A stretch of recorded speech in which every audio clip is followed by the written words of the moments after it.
Amados irmãos, amadas irmãs, vamos continuar a ver Cristo como essa rocha, como essa pedra sobre a qual nós somos edificados.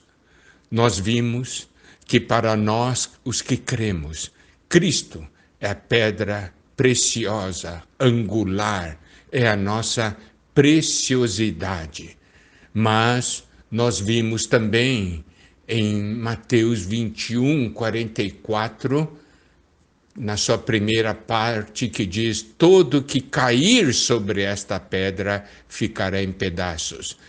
Cair sobre esta pedra significa que essa pedra é uma pedra de tropeço. Então, vamos ver 1 Pedro, capítulo 2, versículo 8, que diz: pedra de tropeço e rocha de ofensa. São estes os que tropeçam na palavra, sendo desobedientes para o que também foram postos.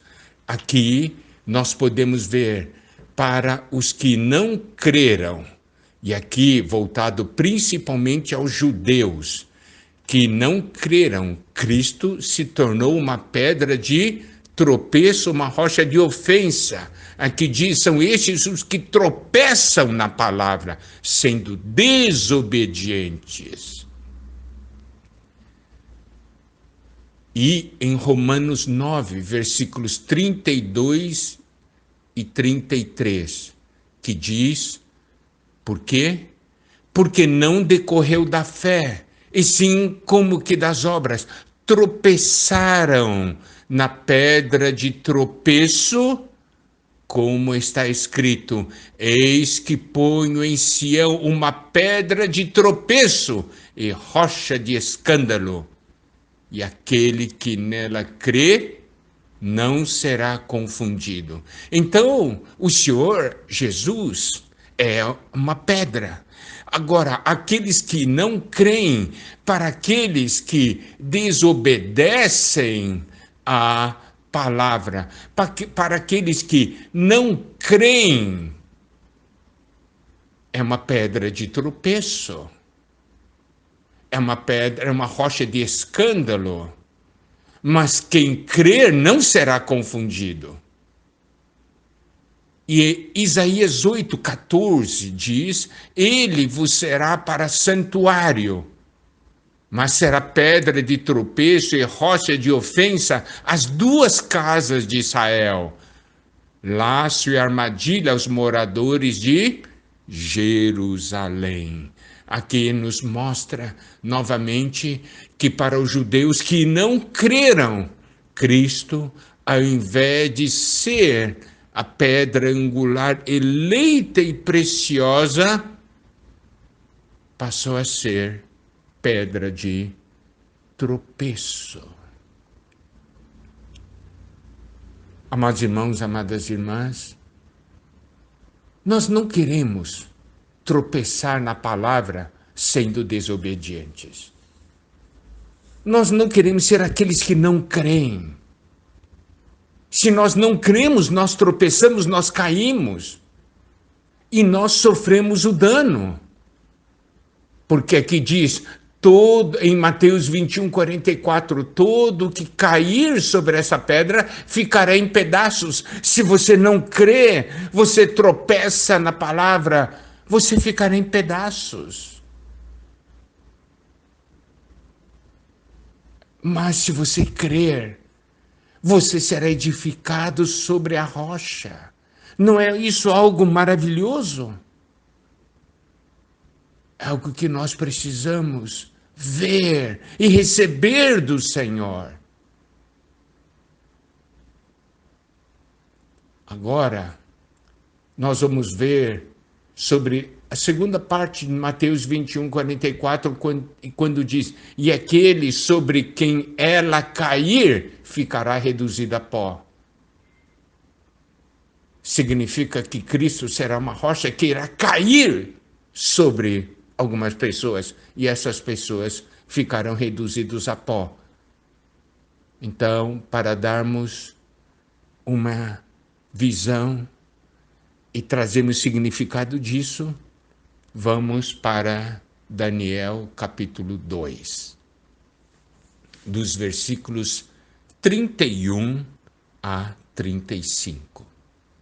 Essa porção da palavra diz o seguinte: Tu, ó rei, estavas vendo, e eis aqui uma grande estátua, esta que era imensa e de extraordinário esplendor, estava em pé diante de ti, e a sua aparência era terrível.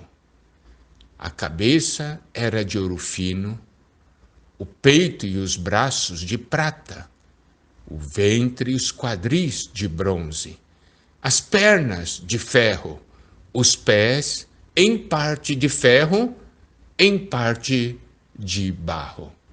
Quando estavas olhando, uma pedra foi cortada sem auxílio de mãos, feriu a estátua nos pés de ferro e de barro e os esmiuçou.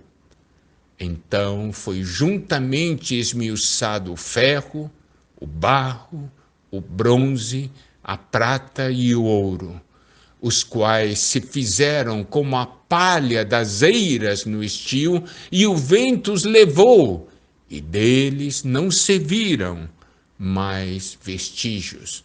Mas a pedra que feriu a estátua se tornou em grande montanha que encheu toda a terra. Essa porção se refere ao sonho que Nabucodonosor teve, e aqui Daniel estava revelando ao rei o sonho que ele tinha tido, porque o próprio rei havia se esquecido do sonho e tinha pedido que procurasse alguém que pudesse revelar a ele o sonho e o significado do sonho. Então aqui nós podemos ver que o sonho era de uma grande estátua.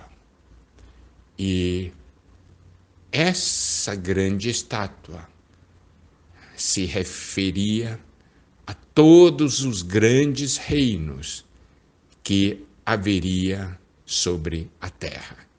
Todos os grandes reinos desta terra. E, no final, vamos ler de novo o versículo 35, tá? Por quê? Porque ele foi descrevendo as partes, né? Descrevendo as partes dessa estátua até que chegou no fim, tá certo? E aí ele diz no versículo 34 diz: quando estavas olhando, uma pedra foi cortada sem auxílio de mãos, feriu a estátua nos pés de ferro e de barro e os esmiuçou. Então foi juntamente esmiuçado o ferro, o barro, o bronze, a prata e ouro, os quais se fizeram como palha das eiras no estio, e o vento os levou, e deles não se viram mais vestígios. Mas a pedra que feriu a estátua se tornou em grande montanha que encheu toda a terra. Então, essa pedra era Cristo. Amém? Nós vamos amanhã entrar de uma maneira mais profunda nessa porção, para juntos vermos o valor dessa pedra para Deus e o que essa pedra, que é Cristo, vai causar aos reinos desse mundo. Que o Senhor nos abençoe.